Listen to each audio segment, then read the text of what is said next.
திருமாவளவன் பண்ணது யார் பண்ணாலும் சொல்கிறேன், கம்யூனிஸ்டுகள் பண்ணாலும் சரி, யார் பண்ணாலும் இது நேர்மையற்ற அரசியல். அதான் நான் காலதாமதமாகுது.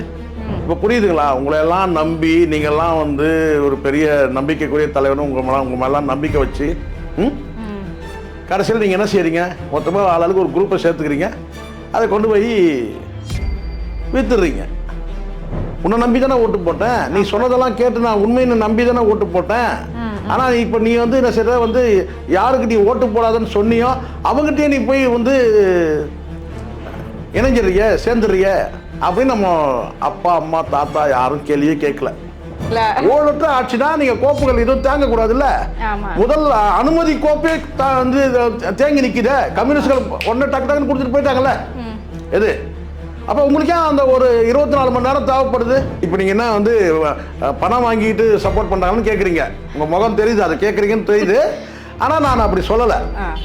அப்படி நடந்தாலும் நடந்திருக்கலாம். ஆளுநரை பற்றியோ கவர்னரை பற்றியோ அல்லது பிஜேபியை பற்றியோ ஒரு வார்த்தை சொல்லவே இல்லை. அப்படிப்பட்ட ஒரு மாவீரன் தலைமையில் வந்து நீங்கள் போய் ஆதரவு தெரிவிக்கிறீங்க. அவரோட சேர்ந்து நீங்களும் அசிங்கப்பட போறீங்க.